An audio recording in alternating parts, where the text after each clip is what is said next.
सामान्य पावडर नाही, फक्त नायसिल.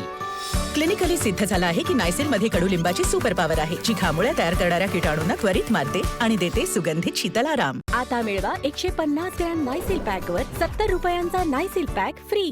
की माननीय मुख्यमंत्र्यांनी उत्तरामध्ये एक घोषणा केली की ज्या पोलीस ठाण्याच्या क्षेत्रामध्ये ड्रग्सच्या संदर्भात जास्तीत जास्त गुन्हे होतील त्या ठाणेदारावर कारवाई केली जाईल. माझा आक्षेप आहे अध्यक्ष महाराज, एखादा ठाणेदार जास्तीत जास्त गुन्हे पकडतील त्याच्यावर कारवाई होईल, आणि जो या भीतीने एकही गुन्हा पकडणार नाही त्याच्यावर काहीच कारवाई होणार नाही. म्हणून दुरुस्ती एवढी करा की ज्या ठाणेदाराकडे दुसऱ्या एखाद्या टीमनी गुन्हे पकडले तर कारवाई केली पाहिजे. नाही तर एखादा ठाणेदार चांगलं काम करतो त्याला तुम्ही जर गुन्हेगार म्हणून त्याच्यावरच कारवाई कराल तर यापुढे महाराष्ट्रात कोणीही ठाणेदार ड्रग्सचे गुन्हे पकडणार नाही. तेवढी एक सुधारणा करावी, हा माझा हरकतीचा मुद्दा आहे. सुधारणा केली. Drugs racket without police support पसरत आहे, ह्याच्यावरती माझा विश्वास नाही. पूर्ण ड्रग्स रॅकेट हे पोलिसांशी हात मिळवणी करूनच पसरतं. जेव्हा मी अमीन पटेलच्या प्रश्नावरती बोललो, साहेब सिनियर ऑफिसर म्हणजे पोलीस स्टेशनचा सिनियर इन्स्पेक्टर, याला जोपर्यंत तुम्ही जबाबदार धरत नाही याच्यात काही होऊ शकत नाही. कारण का शेवटी कलेक्शनचा अंतिम आकडा तो पासपोर्ट मधलं कलेक्शन असो, ते ड्रग्स मधलं कलेक्शन असो. चला, या विषयातलं उत्तर दिलेलं आहे.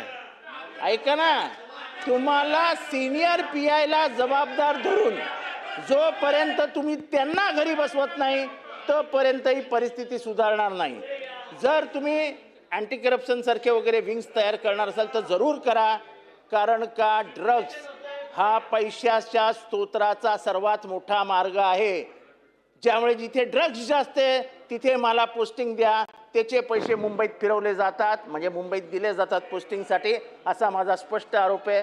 साहेब, मी ज्या एरियामध्ये राहतो त्या एरियामध्ये सर्वात जास्त ड्रग्सचा प्रादुर्भाव आहे आणि ह्याच्यामध्ये पोलीस इन्व्हॉल्व नाहीत असं माझं मत नाही. ज्या मतदारसंघात काय कारवाई करणार आहोत ही स्पष्ट केली, बरोबर पोलीस कामाला लागतात. ज्या मतदारसंघात सर्वात जास्त ड्रग्सचा वापर होतो तिकडच्या आमदारावर काय करायचं? माननीय जितेंद्र आव्हाड साहेबांनी जो मुद्दा या ठिकाणी निदर्शनास आणून दिला आहे, निश्चितपणे या संदर्भात सिनियर PI ला अकाउंटेबल धरलं जाईल. मात्र सुधीर भाऊंनी दिलेल्या सूचनेच्या अधीन राहून सिनियर PI वर त्याची जबाबदारी फिक्स होईल. प्रश्न क्रमांक 3.